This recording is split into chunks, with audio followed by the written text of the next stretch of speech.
I'm not conflating stories here, and I'm not making them up, but I do believe my twin uncles went to Yeshiva University High School as well. What's their name? Rodman is their last name. Phil and Charles Rodman, twins, wonderful wrestlers. Oh, good. Yeah. Good.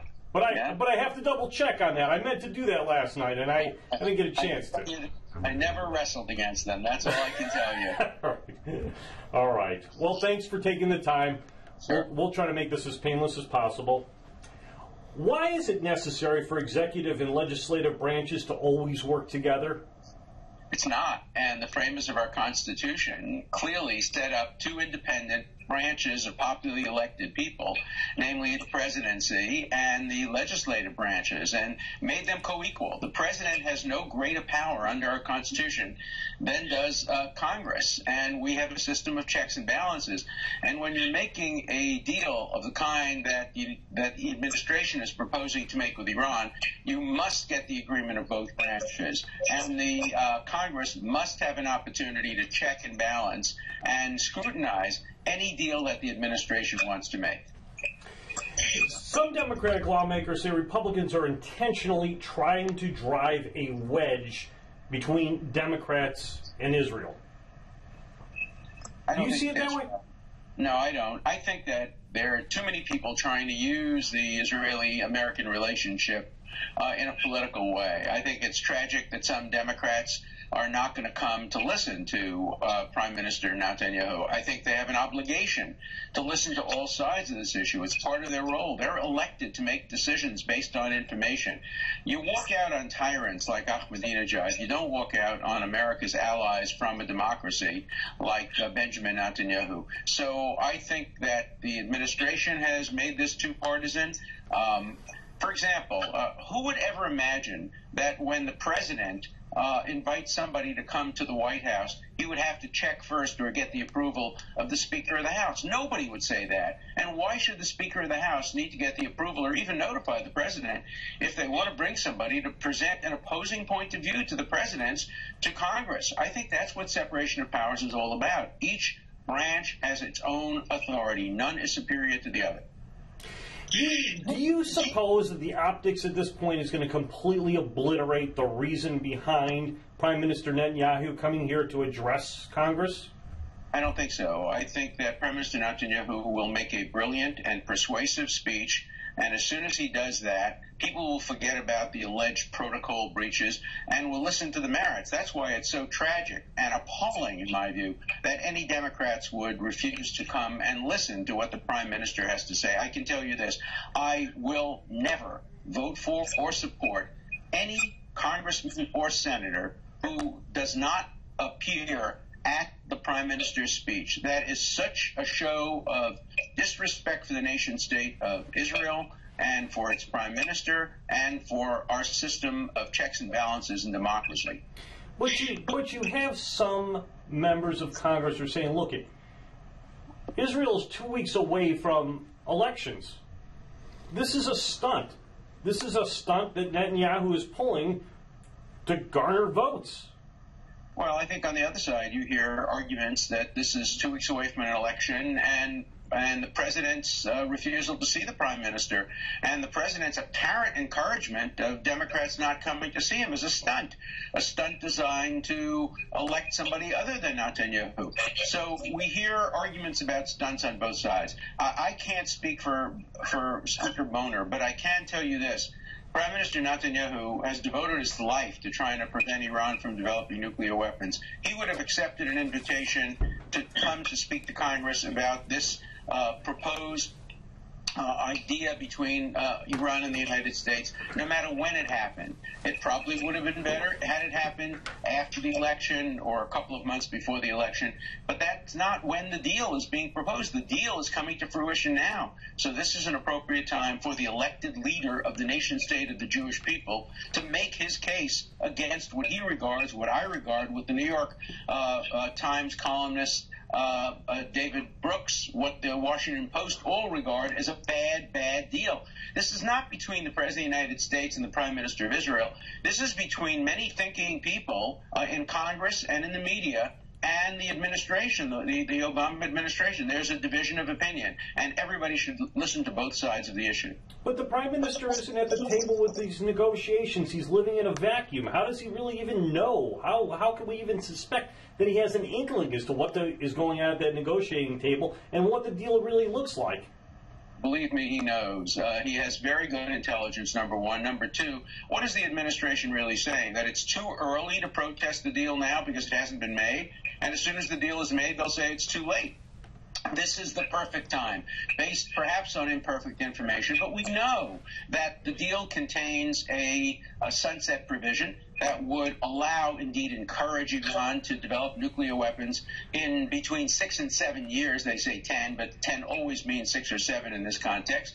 It will encourage Saudi Arabia and Egypt to try to develop nuclear weapons. It will be the end of non-proliferation. It's a bad deal. And what we hear today from Senator Menendez is that the White House's talking points seem to be Iran's talking points. And according to the article in today's Times by David Brooks, the administration is trying to make a deal based on an assumption that Iran will not develop nuclear weapons. It will become a wonderful global citizen and partake in Western-type democracy. If you believe that, then you don't even need a deal. But if you don't believe that, then this deal is not an appropriate one, and Congress has an absolute responsibility to check and balance the president making a bad deal.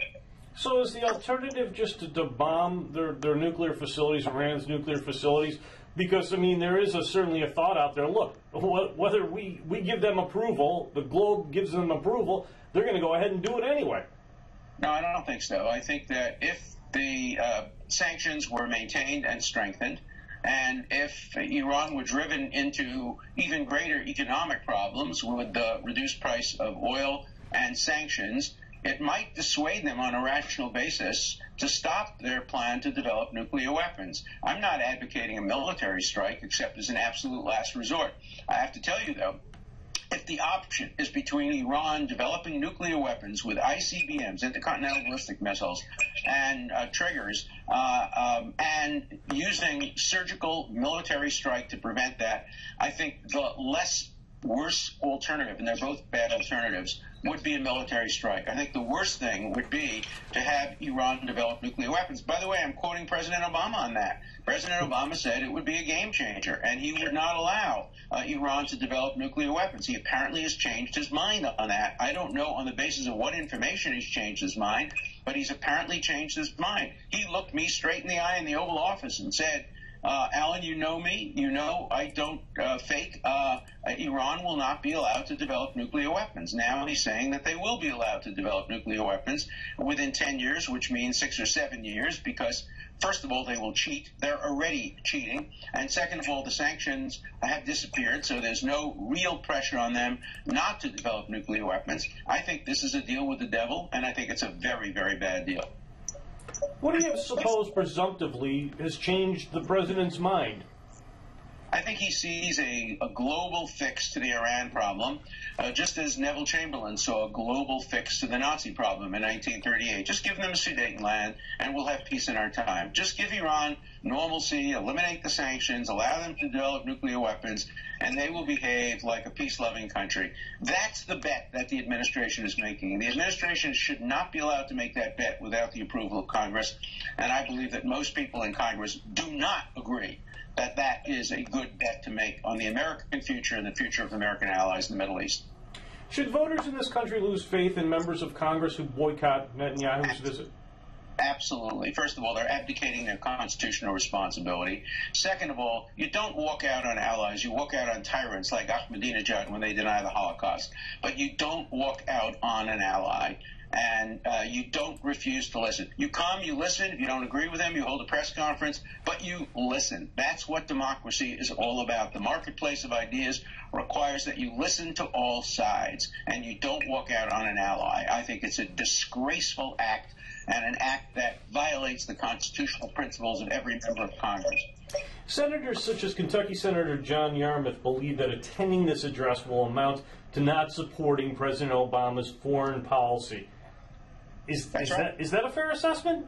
No, I think that President Obama's foreign policy is wrong, and you can show ways of agreeing with the policy by voting for it, but not by walking out on a person who has a different point of view. Senator Menendez agrees with Prime Minister Netanyahu. Should the senators walk out on Senator Menendez's next speech? No, of course not. Remember, too, that President Obama sent David Cameron, the Prime Minister of Great Britain, to the Senate to try to lobby them in favor of this deal. The president is not opposed to Netanyahu speaking to Congress. He's opposed to what he intends to say to Congress.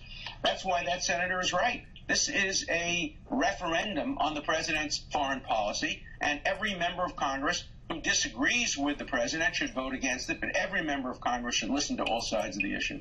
Just getting back to the optics, though, don't you think this whole thing is going to be blown out by people sitting there figuring out who attended, who didn't attend, taking notice of that? Doesn't that overshadow everything? I hope not. I hope that people will listen to the merits of what he has to say. Remember, when Netanyahu speaks at the UN, many extremist Arab nations walk out as well. Do congressmen really want to be in the same position as extremist Arab nations that walk out on Netanyahu by walking out basically on Netanyahu's speech to the Congress? Those optics are terrible. They will hurt the Democratic Party. I can tell you again, I will never vote for or support any member of Congress who does not attend the speech by Prime Minister Netanyahu. Are you concerned that this flap, this divisiveness, is going to really harm U.S.-Israeli military intelligence gathering agreements? That would be utterly foolish on the part of the United States. The United States has only one reliable military ally in the Middle East, only one country on which it can always count. No matter who wins elections in Israel, Israel will always support the United States, and it provides the United States with invaluable intelligence information. The United States has better birds in the air, but Israel has far better intelligence on the ground, and particularly in places like Iran and other parts of the Middle East. Remember that many, many Israelis come from these Arab and Muslim countries in the area. And that's why the Mossad spy network has been so effective. Also, Israel's computer technology and ability to create computer malware is unparalleled anywhere in the world. And so it would be absolutely foolish, and it won't happen. Military relations between Israel and the United States remain strong. All we have now is a personality dispute, essentially started by the President of the United States by his refusal to meet with the Prime Minister of Israel and his refusal to tell members of the Democratic Party in Congress at least go listen to him. The President, as a leader, ought to be telling every member of Congress, listen to the Prime Minister of Israel. You don't have to agree with him. You can agree with me, but you must listen to both sides of the issue. The President is lacking leadership by allowing members of his own political party to essentially walk out on a very close ally of the United States. It will not be good for America. It will not be good for the Democratic Party in the upcoming election. So this flap really stops at the political door. That's the way you see it. Well, I hope that everything can transcend politics and personality. We have a great constitutional issue confronting us. That is, does Congress have the power and the authority and the responsibility to stop the president from making a bad deal with Iran? I think they do, and I think this is about foreign policy and about constitutionality, and the issues of personality and politics ought to be put aside, and we ought to confront this issue as the great constitutional and foreign policy issue that it actually is. You know, one could say that your supreme adoration for Israel blocks your love for Israel blocks the perspective, the real perspective of what is happening out there. What do you say to people who say, look, you're blinded by your love for Israel? I'm blinded by my love for America. I love America more than I love Israel. I'm an American. I chose to live here. I could easily choose to live in Israel. I'm a first-class American citizen. I have contributed a great deal to this country. I have every right as an American to speak my mind. And it's as an American that I do not support the president I voted for twice when he's making an enormous policy blunder reminiscent of Chamberlain's blunder in 1938. I'm doing this as a patriotic American, and nobody can ever challenge my patriotism. I put America first in my analysis. That is true of the Washington Post. That is true of Congressman Menendez. That is true of today's article in the New York Times by David Brooks. We all put America's interests first, and we think that it's wrong for America to make this deal. It's wrong for the world to make this deal. I'm not here as a spokesman for Israel. I'm here as a spokesman for liberal Democrats in the United States who do not support our president on this foreign policy decision. There are a lot of us out there, and we should be listened to as well. All right. Anything else you want to add, sir? Thank you so much. I appreciate your time. Wonderful, wonderful Thank talking with you. Bye. Have a good day. Sure, you too. There we go. Bye-bye. Bye, Carolyn. I'll send you a link for the story. Oh, great. That'd Yeah. be terrific. We'll do. Thanks. We'll do. Have a great day.